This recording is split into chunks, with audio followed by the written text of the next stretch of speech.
Hello drama lovers, welcome back to my channel. నేను ఈ వీడియోలో వీక్ హీరో క్లాస్ 2 అంటే సీజన్ 2 ఎపిసోడ్ నెంబర్ 7 తెలుగులో ఎక్స్ప్లెయిన్ చేయబోతున్నాను. మిగిలిన ఎపిసోడ్స్ ఎవరైనా చూడకపోతే లింక్ డిస్క్రిప్షన్ లో ఇస్తాను, ఒకసారి వెళ్ళి చెక్ చేయండి. ఇక ఎపిసోడ్ స్టార్టింగ్ లో మనకు హ్యున్టెక్ అండ్ జున్తే ఇద్దరు కలిసి ఆ యూనియన్ గ్యాంగ్ నుంచి తప్పించుకొని బయటికి పరిగెట్టడం చూపిస్తూ ఉంటారు. ఆ యూనియన్ గ్యాంగ్ కూడా వీళ్ళిద్దరు వెనకాలే వస్తూ ఉంటుంది. హ్యున్టెక్ ఇంకా జున్తే వెళ్ళి ఒక కారు కింద వాళ్ళకి కనపడుకోకుండా పడుకొని ఉంటారు. ఇక అప్పుడే హ్యున్టెక్ జున్తేతో ఇలాంటి సీను సినిమాలలో తప్పించి రియల్ లైఫ్ లో ఎప్పుడూ చూడలేదు, ఆ ఫైల్స్ ఏడ దాసి పెట్టావని జున్తేని అడుగుతూ ఉంటాడు. దానికి జున్తే నా దగ్గరే సేఫ్ గా ఉన్నాయని తీసి చూపిస్తూ ఉంటారు. ఇక వీళ్ళు ఇలా మాట్లాడుకుంటున్న టైంలో ఆ యూనియన్ అబ్బాయిలు వచ్చి జున్తే కాళ్ళని పట్టుకొని ఆ కార్ నుండి బయటికి లాగేస్తారు.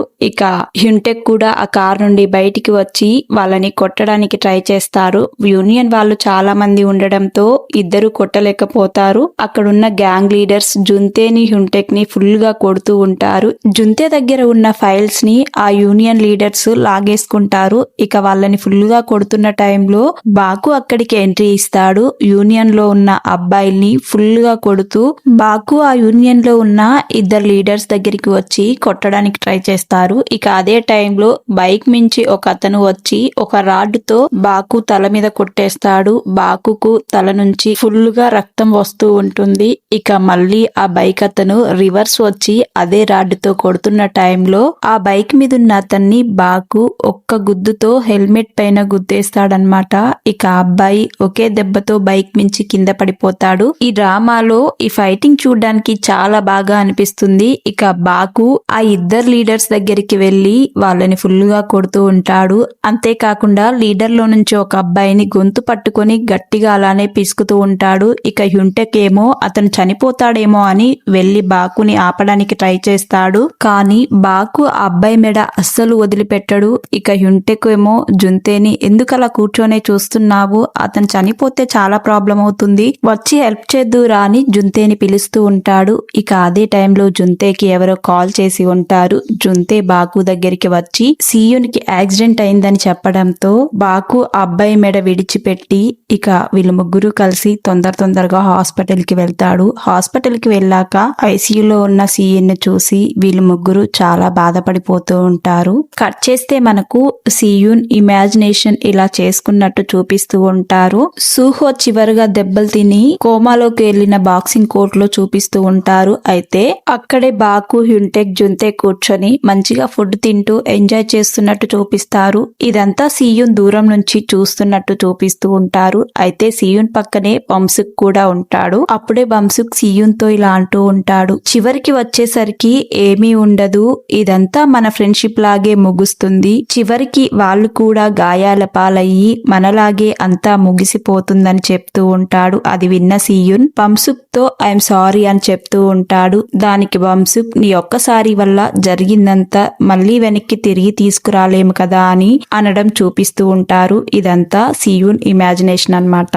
తర్వాత హాస్పిటల్లో సీయున్ కోసం జున్తే హ్యున్టెక్ బాకు రాత్రైనా అలానే సీయున్ కోలుకుంటాడేమో అని వెయిట్ చేస్తూ ఉంటారు. ఇక అప్పుడే సీయున్ వాళ్ళ అమ్మ వీళ్ళ దగ్గరికి వచ్చి సీయున్ ఇప్పుడు బానే ఉన్నాడు, మీరు ఇంటికి వెళ్ళండి, మీకోసం మీ పేరెంట్స్ వెయిట్ చేస్తుంటారు కదా అని అంటూ ఉంటుంది. దానికి వాళ్ళు పర్లేదు అని అంటుండడంతో సీయున్ వాళ్ళ అమ్మ సీయున్ ని కొంచెం ఒంటరిగా వదిలేయండి, అతనికి కొంచెం దూరంగా ఉండండి అన్నట్లుగా చెప్పి అక్కడి నుంచి వెళ్ళిపోతుంది. కట్ చేస్తే మనకు బేగ్జిన్ ని చూపిస్తూ ఉంటారు. అయితే జున్తే దగ్గరున్న ఫైల్ ని లాక్కుంటారు కదా, ఆ ఫైల్ ని తీసుకువచ్చి బేగ్జిన్ కి చూపించడంతో అందులో ఒక పేజ్ మిస్ అయి ఉంటుంది. దాంతో బేగ్జిన్ ఇందులో ఒక పేజ్ ఏది మిస్ అయిపోయింది తీసుకురండి అని వాళ్ళని పంపించేస్తాడు. కట్ చేస్తే బాకు ఎర్లీ మార్నింగ్ తన ఇంటికి వచ్చేస్తూ ఉంటాడు. ఇక అదే టైంలో బాకు వాళ్ళ ఫాదర్ ఇంట్లో వంట చేస్తూ ఉంటాడు. బాకు ఇంట్లోకి రావడంతో బాకు వాళ్ళ ఫాదర్ బాకుని చూసి కాలు చేతులు కడుక్కొనిరా, నువ్వు ఇంట్లో తిని చాలా రోజులయ్యిందని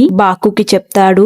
అంతేకాకుండా వీళ్ళిద్దరూ కలిసి కూర్చొని ఫుడ్ తింటూ ఉంటారు. ఇక అదే టైంలో బాకు వాళ్ళ ఫాదర్ తన ప్లేట్ లో ఉన్న ఫుడ్ ని బాకు ప్లేట్ లో వేస్తూ బాగా తినని చెప్తూ ఉంటాడు. ఇక బాకు వాళ్ళ ఫాదర్ సెల్ఫ్ లో నుంచి బాకు పెట్టిన మనీని ఇస్తూ నువ్వింకా చిన్నవాడివే, పెద్ద పెద్ద పనులు చేయమాకు, ఈ డబ్బు ఎక్కడి నుంచి తీసుకువచ్చావో అక్కడే ఇచ్చేసేయ్ అని చెప్తూ ఉంటాడు. అంతేకాకుండా కాకుండా నీ కోసం మీ ఫ్రెండ్స్ ఇంటికి వచ్చారు, అందులో ఒకడు నేను చేసేది తప్పు అని నన్నే ఎదురించి మాట్లాడాడు, నీ ఫ్రెండ్స్ నీ గురించి చాలా గొప్పగా మాట్లాడారు, నీకు నీ ఫ్రెండ్స్ తోడుగా ఉన్నారు, అలాంటి ఫ్రెండ్స్ ని ఎప్పటికీ వదిలిపెట్టుకోకు అని చెప్తూ ఉంటాడు. ఇక వాళ్ళ నాన్న మాటలు విన్న బాకు ఇలా జరగడానికి అంతా నాదే తప్పు, నా వల్లే ఇలా జరిగిందన్నట్లుగా ఏడుస్తూ ఉంటాడు. కట్ చేస్తే మనకు జుంతేని చూపిస్తూ ఉంటారు. అదే రోజు ఎర్లీ మార్నింగ్ జుంతే ఆ ఫైల్లో నుంచి ఒక పేపర్ ను చించి జుంతే దగ్గరే ఉంచుకుంటాడు. ఆ పేపర్ ను తీసుకువెళ్లి పోలీస్ స్టేషన్ లో కంప్లైంట్ ఇద్దామని జుంతే వెళ్తాడు. ఇక అక్కడున్న పోలీస్ జుంతే చెప్పిందంతా విని సరైన సాక్ష్యాలు లేకపోవడం వల్ల ఈ కేసు నిలబడకపోవచ్చు, ఈ పేపర్ ని నా దగ్గరే పెట్టి వెళ్ళు, నేను ఇన్వెస్టిగేషన్ చేస్తాను అన్నట్లుగా చెప్తూ ఉంటాడు. ఇక ఆ పోలీస్ మాటలు కొంచెం డౌట్ గా అనిపించడంతో జుంతే ఆ పేపర్ ని తీసుకొని వద్దు అని అక్కడ నుంచి వెళ్ళిపోతూ ఉంటాడు. ఇక జుంతే బయటికి వెళ్ళిపోయాక పోలీస్ స్టేషన్ బయట బేగ్జిన్ మనుషులు ఉంటారు. ఇక జుంతే పోలీస్ స్టేషన్ నుంచి బయటికి రాగానే బేగ్జిన్ మనుషులు వచ్చి జుంతేని వాళ్ళ అడ్డాకి తీసుకొని వెళ్తారు. అంతేకాకుండా జుంతేని ఫుల్ గా కొట్టి జుంతే దగ్గరున్న పేపర్ ని తీసుకొని ఆ యూనియన్ లో నుంచి ఒక అబ్బాయి ఆ పేపర్ ని కాల్ చేసి బేగ్జిన్ కి కాల్ చేసి చెప్తాడు. దీంతో బేగ్జిన్ జుంతేతో ఒకసారి మాట్లాడతా అని అనడంతో బేగ్జిన్ నీతో మాట్లాడతాడంట అని జుంతేకి ఫోన్ ఇస్తాడు. దాంతో బేగ్జిన్ జుంతేతో ఆ పేపర్ ని నువ్వు ఫొటోస్ ఏమైనా తీసుకున్నావా, తీసుకుంటే డిలీట్ చేయని చెప్తాడు. నువ్వు ఆ బైకులకు సంబంధించిన డీటెయిల్స్ పెట్టుకుని నన్నేమీ చేయలేవు అని అంటూ ఉంటాడు. దానికి జుంతే నేనేమీ చేయలేననుకున్నప్పుడు నువ్వు అంతగా భయపడేది ఎందుకు, బాకు నీ సీయుని హ్యుంటెక్ ని వాళ్ళని వదిలేసేయి, అప్పుడే నేను నా ఫోన్ లో ఉన్న ఫైల్ ని డిలీట్ చేస్తానని అంటూ ఉంటాడు. దానికి బేగ్జిన్ జుంతేతో ఈ రోజు నా చేతుల్లో నువ్వైపోయినట్లే అని ఫోన్ కట్ చేస్తాడు. ఇక అక్కడే ఉన్న బేగ్జిన్ మనుషులు జుంతేని ఫుల్లుగా కొడుతూ ఉంటారు. అప్పుడే అక్కడికి సియోంగ్ జే వచ్చి ఏంటి నేను పడుకుంటే డిస్టర్బ్ చేస్తున్నావని వేరే రూమ్ లో నుంచి వస్తూ ఉంటాడు. ఆ యూనియన్ అబ్బాయిలతో సియోంగ్ జే నన్నెందుకు డిస్టర్బ్ చేస్తున్నారు, పాత రోజులు మర్చిపోయారా అని అంటూ ఉంటారు. ఇక అప్పుడే జుంతేతో సియోంగ్ జే ఇలా అంటూ ఉంటాడు, వాళ్ళు అడిగిందేదో ఇచ్చేసేయి కదా, వాళ్ళతో ఎందుకు ఇలా దెబ్బలు తింటున్నావని అనడంతో నేను అస్సలు ఇవ్వనని అంటూ ఉంటాడు. దాంతో సియోంగ్ జే జుంతేతో మీ స్కూల్ వాళ్ళందరికీ ధైర్యం ఎక్కువనే అని పక్కనే ఉన్న ఆ యూనియన్ అబ్బాయిల్ని ఎందుకు నాకాయి అలా గురికాయించి చూస్తున్నావని ఫుల్లుగా కొడుతూ ఉంటాడు. అంతేకాకుండా బాకు హ్యుంటెక్ కి కాల్ చేసి జుంతే ఎక్కడున్నాడో వాళ్ళకు చెప్పేస్తారు. ఇక వెంటనే బాకు హ్యుంటెక్ జుంతే ఉన్న ప్లేస్ కి వచ్చి జుంతేని తీసుకువెళ్తూ బాకు సియోంగ్ జేకి థ్యాంక్స్ చెప్తాడు. దాంతో సియోంగ్ జే నీ థ్యాంక్స్ నాకు అవసరం లేదు, నీ థ్యాంక్స్ నీ దగ్గరే పెట్టుకో, మీ గ్రూప్ లో సియున్ ఉన్నాడే తనకు చాలా గట్స్ ఉన్నాయి, జుంతేని ఇక్కడ నుంచి తీసుకొని వెళ్ళిపోమన్నట్లుగా చెప్తాడు. దాంతో బాకు సియోంగ్ జేకి హెల్ప్ చేసినందుకు థ్యాంక్స్ అని చెప్పి జుంతేని అక్కడి నుంచి తీసుకొని వెళ్తూ ఉంటాడు. యూనియన్ అబ్బాయిలు సియోంగ్ జే బాకుకి హెల్ప్ చేశాడని కాల్ చేసి చెప్తాడు. కాల్ మాట్లాడుకుంటూ బేగ్జిన్ తన అడ్డా దగ్గరికి రావడంతో అక్కడే బేగ్జిన్ బాస్ ఉండి ఉంటాడు. అక్కడున్న అబ్బాయిలందరినీ మోకాళ్ళ మీద కూర్చోబెట్టి తన చైర్ లో కూర్చొని ఉండి ఉంటాడు. ఇక బేగ్జిన్ అక్కడికి వెళ్లి తన బాసును చూసి బేగ్జిన్ నువ్వెందుకు ఇక్కడికి వచ్చావని అడుగుతుంటాడు. దాంతో నేను ఇక్కడికి రావాలంటే నీ పర్మిషన్ తీసుకొని రావాలా, అంతా బానే ఉందా అని అక్కడే ఉన్న ఒక కుండీని బేగ్జిన్ మీదకి విసిరేస్తాడు. అంతేకాకుండా అతను బేగ్జిన్ దగ్గరికి వెళ్లి అంతా బానే ఉందా, అయితే పోలీస్ స్టేషన్ నుంచి ఎందుకు కాల్ వచ్చింది నాకు, ఇంకోసారి ఇలాంటిది రిపీట్ అయితే నిన్ను ఈ భూమి మీద నుంచి లేకుండా చేస్తానని చెప్పి అక్కడి నుంచి వెళ్ళిపోతాడు. కట్ చేస్తే మనకు బాకుని హ్యుంటెక్ ని జుంతేని చూపిస్తూ ఉంటారు. దెబ్బలు తిన్న జుంతేని హ్యుంటెక్ ఎత్తుకొని వెళ్తూ ఉంటాడు. ఇక హ్యుంటెక్ ఎత్తుకొని నడుస్తుండడంతో నేను బానే ఉన్నాను, నడుస్తాను, ఇప్పుడు నన్ను కిందికి దించేసే అని జుంతే హ్యుంటెక్ తో అంటాడు. ఇక అప్పుడే హ్యుంటెక్ జుంతేతో నువ్వు ఒక్కడివే ఎందుకు వెళ్ళావు, వాళ్ళ దగ్గరికి ఎందుకు ఏమైందని అడుగుతూ ఉంటాడు. దాంతో జుంతే మనం తీసుకువచ్చిన ఫైల్లో నుంచి ఒక పేజీ చింపేసి పోలీస్ స్టేషన్ లో ఇచ్చి ఆ యూనియన్ ని మొత్తాన్ని అరెస్ట్ చేపిద్దామనుకున్నాను అని జుంతే చెప్తూ ఉంటాడు. అది విన్న హ్యుంటెక్ నువ్వు పెద్ద సైకోలా ఉన్నావు, నువ్వు ఒక్కడివి ఎందుకు ఇదంతా చేయాలనుకున్నావు, చేస్తున్నావు అని అనడంతో జుంతే కూడా మీరు కూడా సైకోలే కదా అని నవ్వుతూ ఉంటాడు. ఇక అప్పుడే బాకు ఈ గొడవలన్నిటికీ ఎప్పుడు పులి స్టాప్ పడుతుందా అని ఆలోచిస్తూ ఉంటాడు. ఇక ముగ్గురు కలిసి వెళ్తూ ఉంటారు. కట్ చేస్తే మరుసటి రోజు బాకు ఒక మైక్ తీసుకొని వచ్చి బేగ్జిన్ స్కూల్ ముందుకు వచ్చి బేగ్జిన్ ని పిలుస్తూ ఉంటాడు. ఇక స్కూల్లో ఉన్న బేగ్జిన్ విండో దగ్గరికి వచ్చి చూస్తుండడంతో బాకు బేగ్జిన్ తో ఇలా అంటూ ఉంటాడు, నీకంత దమ్ము ఉంటే వచ్చి నాతో గొడవ పెట్టుకో. ఈ ఫైట్ లో నేను గనక గెలిస్తే యూనియన్ మొత్తం నువ్వు బంద్ పెట్టుకోవాలి. నీ యూనియన్ ని ఫైటింగ్ కి రెడీ చేసుకో. ఇక్కడతో ఇదంతా ముగిచ్చేద్దాం. నీ గ్యాంగ్ ని సిద్ధం చేసుకో. దీంతో అంతా ముగిచ్చేద్దాం అని చెప్తూ ఉంటాడు. ఇక ఇదంతా విన్న బేగ్జిన్ ఒక నవ్వు నవ్వుతూ ఉంటాడు. ఇక అక్కడి నుంచి బాకు సియున్ దగ్గరికి వెళ్తూ హ్యుంటెక్ కి కాల్ చేసి బాకు హ్యుంటెక్ తో నేను యూనియన్ తో గొడవ పెట్టుకోబోతున్నాను, అంతా రెడీ చేయని హ్యుంటెక్ కి చెప్తాడు. దాంతో హ్యుంటెక్ స్కూల్లో ఉన్న వాళ్ళందరికీ చెప్తూ ఉంటాడు మనం అందరం రెడీగా ఉండాలని. అంతేకాకుండా స్కూల్లో ఉన్న హ్యూమన్ గ్యాంగ్ కూడా మాట్లాడుకుంటూ ఉంటారు. బాకు గొడవ పెట్టుకుంటున్నాడంట యూనియన్ వాళ్ళతో అని మాట్లాడుతూ ఉంటారు. హ్యుంటెక్ స్కూల్లో ఉన్న మైక్ లో అందరితో చెప్తూ ఉంటాడు, మీరందరి సపోర్టు కావాలి, మనందరం కలిసి పోరాడాలి, ఇప్పుడు మనందరం ఒకటవ్వాల్సిన టైం వచ్చిందని అంటూ ఉంటాడు. ఇక అప్పుడే బేగ్జిన్ తన అడ్డాకు వెళ్తూ ఉంటాడు. ఇక యూనియన్ లో అబ్బాయిలు బాకు ఫైటింగ్ కి దిగుతున్నాడంట అని దాని గురించే మాట్లాడుకుంటూ ఉంటారు. ఇక బేగ్జిన్ తో పాటు ఉన్న ఇద్దరు ఫ్రెండ్స్ కూడా బేగ్జిన్ దగ్గరికి వెళ్లి దీని గురించే మాట్లాడుతూ ఉంటాడు. అప్పుడు బేగ్జిన్ తన ఫ్రెండ్స్ తో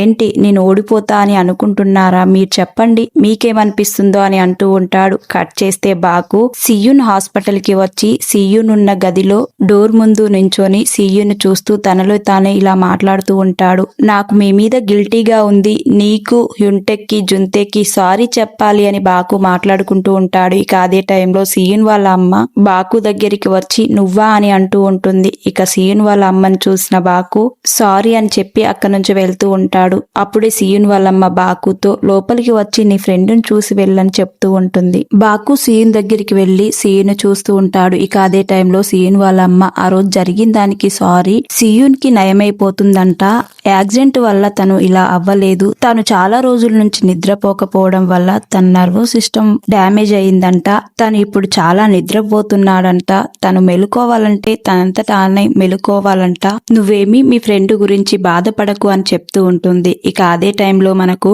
సియున్ తన పాత ఫ్రెండ్ అయిన పంసిక్ కాన్వర్జేషన్ చూపిస్తూ ఉంటారు. ఇదంతా సియున్ నిద్రలో ఉండి ఇమాజినేషన్ చేసుకుంటాడు. బంసిక్ సియున్ తో ఇలా అంటూ ఉంటాడు, జరిగిందంతా మర్చిపోయావా, ఇప్పుడున్న నీ ఫ్రెండ్స్ కూడా ఇలానే జరగాలనుకుంటున్నావా అని పంసిక్ అంటూ ఉంటాడు. దానికి సియున్ నేను నా ఫ్రెండ్స్ దగ్గరికి వెళ్ళాలి, సూహో దగ్గరికి వెళ్ళాలని పంసిక్ తో అంటూ ఉంటాడు. పంసిక్ సియున్ చేయి పట్టుకుని ఆపుతున్నట్లుగా నాకన్నా ఎక్కువ నీకు వాళ్లే ఇంపార్టెంట్ అయ్యారా అన్నట్టుగా ఆపుతూ ఉంటాడు. బంసిక్ సియున్ చేయి పట్టుకుని ఆపుతున్నట్లుగా చూపిస్తూ ఉంటారు. ఇక అప్పుడే సియున్ బంసిక్ చేయి వదిలిపెట్టుకుని కోమాలో నుంచి బయటికి వస్తున్నట్లుగా చూపిస్తూ ఉంటారు. అప్పుడే హాస్పిటల్లో ఉన్న సియున్ కి మెలకువ వస్తుంది. సియున్ కి మెలకువ రావడంతో సూహో దగ్గరికి వెళ్ళాలి అని వెళ్తూ ఉంటాడు. ఇక అప్పుడే సియున్ వాళ్ళ అమ్మ నేను డాక్టర్ ని పిలుచుకొని వస్తాను, నువ్వు చూసుకో బాకు అని సియున్ దగ్గర బాకుని ఉండమని చెప్పి వెళ్తుంది. ఇక సియున్ ఏమో నేను సూహో దగ్గరికి వెళ్ళాలి